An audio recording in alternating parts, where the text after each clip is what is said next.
ये लोगों को मिसगाइड करने की कोशिश कर रहे हैं। खुद गवर्नमेंट की गोद में बैठे हुए 26वीं और 27वीं अमेंडमेंट से जो नुकसानात हो रहे हैं वो किसी से ढके छुपे नहीं है। ये जो अदलिया है इसकी आज़ादी खत्म हो चुकी है, कॉन्स्टिट्यूशन का जनाजा निकल चुका है और ये जो आईनी अदालत है इस पे हमें एतमाद नहीं है। एक दिन कहते हैं 26वीं गलत है, दूसरे दिन कहते हैं नहीं ऐसा नहीं है वैसा नहीं। ये क्लियर स्टांस तो दें।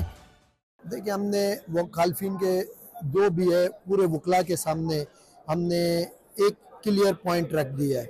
हमने उसमें उनको बता दिया है कि इस टाइम पे दो किस्म के कैंडिडेट लड़ रहे हैं। एक वो कैंडिडेट है जो 26वीं और 27वीं अमेंडमेंट के साथ है, प्रो गवर्नमेंट है और प्रो इस्टेब्लिशमेंट है, सही है। और दूसरा कैंडिडेट जो सा है वो है जो इस 26वीं 27वीं अमेंडमेंट के खिलाफ है। 26वीं और 27वीं अमेंडमेंट से जो नुकसानात हो रहे हैं वो किसी से ढके छुपे नहीं है। और वो जो अदालत बनाई गई है फेडरल कॉन्स्टिट्यूशनल कोर्ट, उसको पर्पजली बनाया गया है और उसमें भी एक बहुत अहम जो केस है करुंजर से रेलेवेंट वो अभी फिक्स भी हो गया, कल वो हेयरिंग पे आएगा। तो इस सारे सिनेरियो में हमारा ये कहना है कि ये जो अदलिया है इसकी आज़ादी ख़त्म हो चुकी है, कॉन्स्टिट्यूशन का जनाजा निकल चुका है। अब आपने फैसला करना है आपको कैसा बार चाहिए, आज़ाद बार चाहिए या एक इस्टेब्लिशमेंट की या गवर्नमेंट की बार चाहिए। तो वो अब बुकला पे डिपेंड करता है। लाइन वाजे है, बुकला जिसके भी हक में फैसला करेंगे हमें कबूल है। देखिए हमने तहरीक का आगाज़ कर दिया है, लेकिन अभी चूँकि हमारे इलेक्शंस आ गए हैं, हमारे तकरीबन 2000 प्लस बच्चों के जुडिशल मजिस्ट्रेट के सेकंड टेस्ट भी है, फर्स्ट बच्चे जज बनने का टेस्ट पास कर चुके हैं। तो 13 दिसंबर तक हमने इसको अपहोल्ड किया है ताकि हमारे इलेक्शंस भी हो जाएं और बच्चे अपने जज जो भी टेस्ट वगैरह वो भी दे दें। फिर उसके बाद जो भी हो इंशाल्लाह ताला हम अपने जो है लाएअमल देंगे। देखें इख्तलाफ जब 26वीं अमेंडमेंट आई थी तब तो 50-50 था, लेकिन जब 27वीं अमेंडमेंट आई है तो 27वीं अमेंडमेंट के बाद से मेरे ख्याल से 80 to 85% वकला एक पेज पे आ गए हैं कि वो इन अमेंडमेंट के खिलाफ है, सही है। और बाकी ज़ाहिर है 10% 15% लोग होते हैं जो गवर्नमेंट के होते हैं। ज़ाहिर है सारी बड़ी पार्टियां एक तरफ हैं तो उनके बेनिफिट्स होते हैं, तो वो अपने सेल्फ बेनिफिट के लिए बड़ी काज को कुर्बान करने की कोशिश करते हैं। कॉर्पोरेट फार्मिंग में बेसिकली जब कॉर्पोरेट फार्मिंग का भी इशू चल रहा था तो उसमें हम अपनी स्ट्रगल कर रहे हैं, लेकिन अभी जो बीच में चीज़ें चली वो हमारे इलेक्शंस का आ रहा था, सिंध बार काउंसिल्स के इलेक्शन आ रहे थे, तो हमारे मुखालफिन को ऐसा लग रहा था कि शायद हम अपने बार इलेक्शंस के लिए ये सब कर रहे हैं। तो हमने कहा कि ज़रा से ये इलेक्शंस हो जाएं ताकि जो भी डिसाइड होता है वो वकला फैसला कर लें। कॉर्पोरेट फार्मिंग पे हमारा क्लियर व्यू है कि हमें कॉर्पोरेट फार्मिंग मंजूर नहीं है और इसको ख़त्म होना चाहिए और जो भी अलॉटमेंट्स हैं उनको कैंसिल होना चाहिए। और इसमें हम अपनी जद्दोजहद भी करेंगे और कारुंजर के हम फेवर में नहीं है और ये जो आईनी अदालत है इस पर हमें एतमाद नहीं है।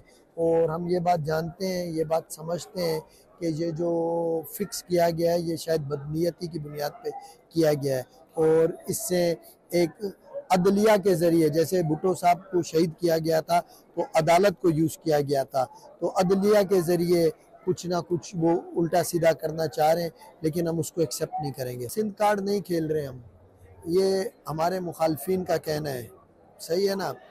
आप जब वोट लेने जाते हो तो आप दूसरे लोगों को बोलते हैं कि वड़ाइच जो है वो नहीं है और मैं हूँ, सही है। तो आप खुद कार्ड खेल रहे हैं, हम नहीं खेल रहे हैं।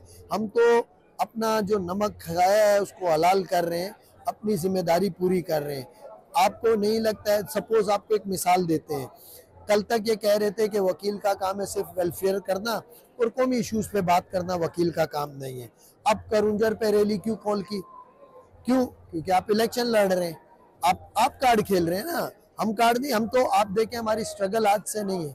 अगर आप मेरी फेसबुक आईडी पे देखेंगे पिछले 3 साल 4 साल 5, आपको पता है बैरिया टाउन के खिलाफ सबसे पहला जो निकाला था कंडेमिनेशन मैंने निकाला था, कराची बार एसोसिएशन। तो हमारी स्ट्रगल आज से नहीं है, हमारी स्ट्रगल शुरू से है।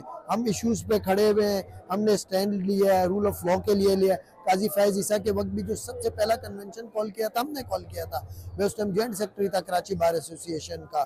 तो हम कोई कार्ड नहीं खेल रहे, हम सिर्फ एक बात कह रहे हैं कि इस टाइम पे सिंध में जो क्राइसिस चल रहे हैं जिसमें उसके वसाइल को लूटने की कोशिश की जा रही है, उसमें अगर सिंध की जो सबसे बड़ी बार है, चाहे वो कराची बार है या हाई कोर्ट बार है, अगर वो साइलेंट हो जाती है तो फिर आप बताएं कौन स्टैंड लेगा? आम बंदा ले सकता है क्या? सही। अब क्या है कि मैं क्या कहूँ कि सही है, भले कारूंजर जा रहे जाने दें। मैं क्या कहूँ सही है, कैनाल्स बन रही है बनने दें। मैं क्या कहूँ कॉर्पोरेटिव फार्मिंग हो रही है होने दो, मेरा क्या ताल्लुक है? यही है। नहीं, हम क्लियर लोगों के सामने एक पोजीशन रख रहे हैं।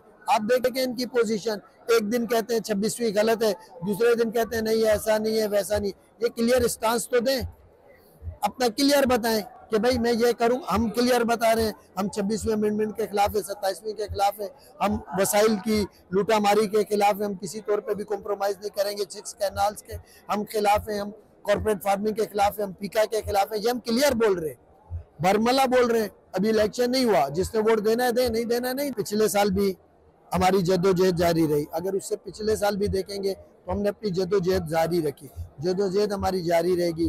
हम किसी तौर पे भी वसाइल पे कोई किसी किस्म का या नेशनल जो भी इश्यूज जिसमें आइन है, कॉन्स्टिट्यूशनल है, अदलिया पे या बार की, उस पर हम कॉम्प्रोमाइज़ नहीं करेंगे। हम क्लियर बता रहे हैं, और वकील नहीं बोलेगा कौन बोलेगा? ये सिर्फ आप क्या है, ये लोगों को मिसगाइड करने की कोशिश कर रहे हैं, खुद गवर्नमेंट की गोद में बैठे हुए। आपने अगर इनका कल प्रोग्राम देखा हो, आपको नहीं लगता है कि जो लोग स्पीकर थे वो गवर्नमेंट के आलाकार थे? आप देखें, चाहे वो इस्लामाबाद से आए हो, लाहौर से आए हो, जहाँ से भी आए हो, चाहे वो सक्कर से आए हो, वो कौन लोग थे? क्या वो मौजूदा गवर्नमेंट के पार्ट एंड पार्सल नहीं है? क्या वो अमेंडमेंट के सहूलतकार नहीं है? कैसे ये कह सकते हैं कि भाई ये नहीं है? तो हम तो क्लियर स्टांस लेके खड़े हैं।